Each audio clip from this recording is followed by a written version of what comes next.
World economic forum আয়োজিত summer ডাভোস 2026 বর্তমানে চীনের দালিয়ানে এই শহরে অনুষ্ঠিত হচ্ছে। ইনোভেটিং এট স্কেল এই প্রতিপাদ্যে আয়োজিত বৈশ্বিক সম্মেলনটিতে বিশ্বের বিভিন্ন দেশ এবং অঞ্চলের প্রতিনিধি দল, আমন্ত্রিত রাষ্ট্র ও সরকার প্রধানগণ, যেভাবে আমাদের মাননীয় প্রধানমন্ত্রীকে আমন্ত্রণ জানিয়েছে ওয়ার্ল্ড ইকোনমিক ফোরাম, এবং বিভিন্ন দেশের শীর্ষ ব্যবসায়ী, প্রযুক্তি উদ্ভাবক, শিক্ষাবিদ এবং কর্পোরেট নেতারা অংশগ্রহণ করেছেন। মাননীয় প্রধানমন্ত্রী জনাব তারেক রহমানের একজন সরকার প্রধান হিসেবে বাংলাদেশের বাইরে এটিই প্রথম কোন বৈশ্বিক সম্মেলনে অংশগ্রহণ।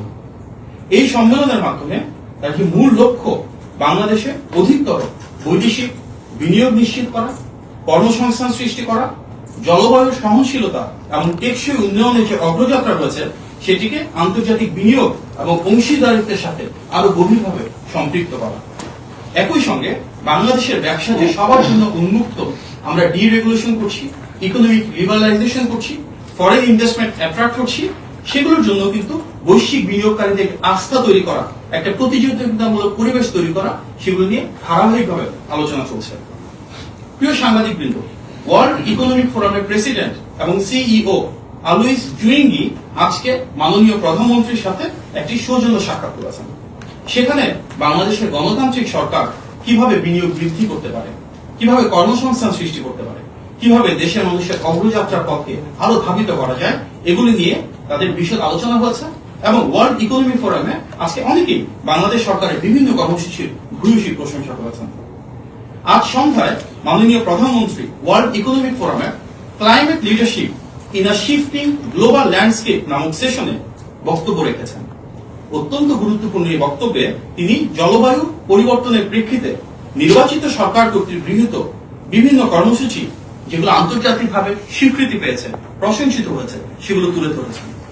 সেই ধারাবাহিকতায় আজকে তিনি আমন্ত্রিত হয়ে তার যে কর্মসূচিগুলো বিশ্ব দরবারে উপস্থাপন করেছেন, তার মধ্যে অন্যতম নির্বাচনী পথযাত্রায় তিনি যে ইশতেহারের পরিকল্পনাগুলো জাতির সামনে উপস্থাপন করেছিলেন, তারই ধারাবাহিক বহিঃপ্রকাশ।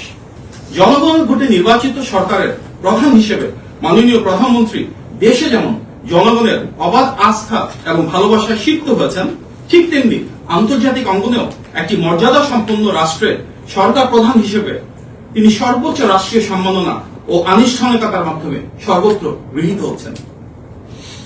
মাননীয় প্রধানমন্ত্রীর কর্মযজ্ঞের ফলে দীর্ঘদিন পর বিশ্ব দরবারে বাংলাদেশকে প্রতিনিধিত্ব করছেন এমন একজন স্টেটসম্যান, যিনি সমতা, ন্যায্যতা ও ভারসাম্যপূর্ণ পররাষ্ট্র নীতির মাধ্যমে বিশ্বের প্রতিটি দেশের সঙ্গে বাংলাদেশের স্বার্থ, সার্বভৌমত্ব এবং জনগণের আকাঙ্ক্ষাকে কার্যকরভাবে ধারণ করছেন, যিনি নিশ্চিত করছেন বিশ্বের মানচিত্রে বাংলাদেশের আত্মমর্যাদা, সম্মান ও সুদৃঢ় অবস্থান।